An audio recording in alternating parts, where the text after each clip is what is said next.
महत्वपूर्ण श्लोक है पुराणों का। कुचैलिनम दंतमलोपधारिणम बहुवासिनम निष्ठुर भाषणंच सूर्योदये चास्तमिते शयानम विमुंचति श्रीर यदि चक्रपाणि। इतने दोष यदि नारायण में आ जाएं तो नारायण को छोड़कर लक्ष्मी जी चली जाएंगी। इसलिए इन दोषों से हम सबको बचना चाहिए।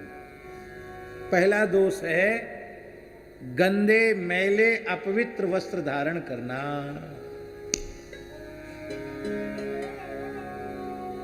गंदे कपड़े पहनने वाले के पास लक्ष्मी जी नहीं रहती।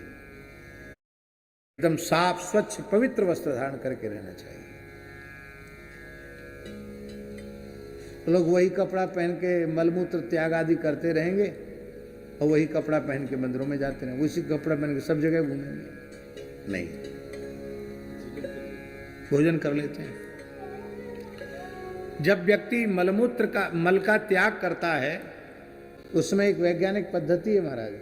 मल त्याग के समय जिस वायु से प्रेरित होकर मल निर्गत होता है, उस मल का अति सूक्ष्म अंश रोमकूपों से बाहर निस्सृत होता है। इसलिए जब तक वो नहाता नहीं तब तक निर्मल नहीं होता। इसलिए मल त्याग के बाद स्नान अत्यंत आवश्यक माना जाता है। आलस में कई बार कहते हैं हमने कमर से डाल दिया। कमर से क्या डाल दिया भले आदमी? प्रत्येक रोमकूप से मल निर्गत होता है। स्नान से ही शुद्धि होती है। गंदे कपड़े नहीं पहनना, शौचाचार से रहना, पवित्र हो करके रहना। तो कुचैलिनम, गंदे कपड़े पहनने वाले, ठीक से स्नान ध्यान न करने वाले, दंत मलोपधारिणम, दांतों को साफ न रखने वाले, मुंह को गंदा रखने वाले, गुटखा खाने वाले, तंबाकू खाने वाले, बीड़ी पीने वाले, गांजा पीने वाले हैं, पान खाने वाले, इनके दांत कभी साफ नहीं रहते, गंदे रहते। इनसे भी लक्ष्मी जी प्रसन्न नहीं रहती। दंतमलोपधारिणम। दूसरा दोष बहुवासिनम, ठूस ठूस कर खाने वाले के ऊपर भी लक्ष्मी जी प्रसन्न नहीं रहती। बहुत से लोग होते हैं बहुत बहुभोजी होते हैं, बहुभोजी के ऊपर भी लक्ष्मी जी प्रसन्न नहीं होती। जीने के लिए खाओ, खाने के लिए मत जियो। खाने, बहुत से लोग खाने के लिए ही जीते हैं, जीने भर के लिए खाओ। शास्त्र की बातें कई बार कहने में बड़ा भय लगता है।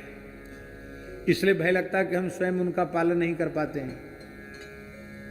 महाराज जी लिखा हुआ है, अष्टौ ग्रासा मुनेर ग्राह्या।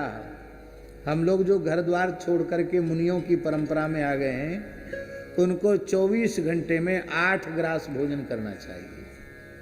ना करना चाहिए? तब हम कहेंगे कि हम तो एक रोटी का 1 ग्रास मान लेंगे, तो 8 रोटी में तो काम चल ही जाएगा। तो हमारे जैसे लोग कहीं बुद्धि न लगा दें, इसके लिए ऋषियों ने और आगे नियम कठोर किया। आंवला का फल देखा कितना बड़ा होता है, इतना बड़ा। तो आमलक प्रमाण ग्रास। आजकल महाराज जी हाइब्रिड का आ रहा है। चलो अच्छा, हाइब्रिड का भी ले लो, कोई बात नहीं। कितना बड़ा होगा तो मौसमी जितना बड़ा तो नहीं होगा, कितना बड़ा होगा। तो एक आंवले के बराबर 1 ग्रास। इस तरह से 8 ग्रास भोजन करने का विधान है मुनियों को।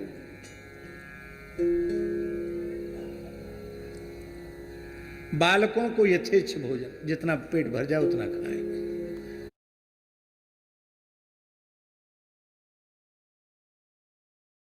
बालकों को मना नहीं है, महात्मा बन गए हैं उनके लिए है। और हम लोग कहते हैं पाते पाते छूटे शरीर तब मिले हैं सिया रघुवीर। अरे भाई, पाते पाते छूटे शरीर, क्या पाते पाते? लड़ुआ कचौड़ी खाते खाते शरीर छूटे तो तब मिले हैं सिया रघुवीर। श्री सीताराम नाम रस सुधा को पीते पीते इसका आस्वादन करते करते शरीर छूटेगा, तब मिले हैं सिया रघुवीर। लड़ुआ कचौड़ी खा के मरने वाले को सिया रघुवीर नहीं मिलेंगे।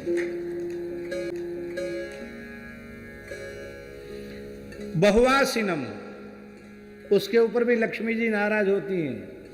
दूसरा एक दोष, निष्ठुर भाषिणंच, निष्ठुर भाषी,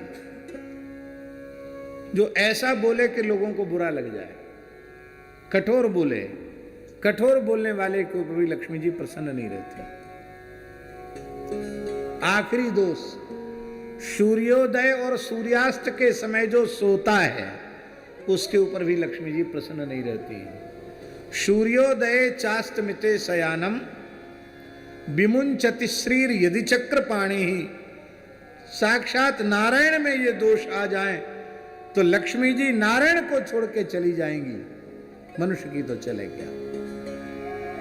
महाराज जी, रोगी मनुष्य को भी सूर्योदय के समय जगा देना चाहिए, नहीं तो उसकी रोग में वृद्धि हो जाएगी।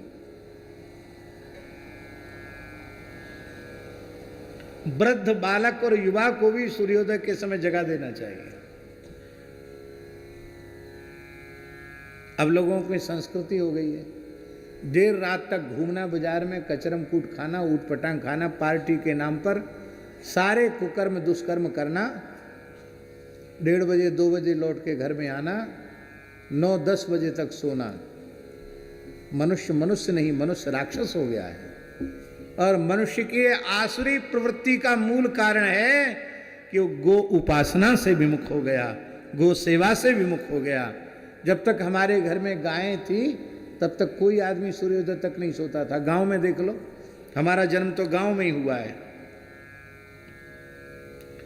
अब 4 बजे गाय को न्यार डालना है, 5 बजे गैया की धार काटना है, तो सूर्योदय तक कौन सोएगा घर में। गाय ही सबको ब्रह्मवेला में जगा देती थी, हैं? और सूर्योदय के पहले तो सौभाग्यवती माताएं अपनी घर की देहली के पास चौका लगा करके गाय के गोबर का रंगोली बना करके देहली का पूजन कर देती, दिया धूप बत्ती कर देती थी। 5 बजे घर में सब प्रकार का मंगल होता था। अब सभ्यता हो गई देर तक सोने की। कथनचित किसी कारणवश रात्रि में विलंब हो जाए तो भी प्रातःकाल सूर्योदय के पहले तो जग ही जाना चाहिए। तो सूर्योदय सूर्यास्त के समय जो सोते हैं उनको लक्ष्मी जी छोड़ के चली जाती हैं।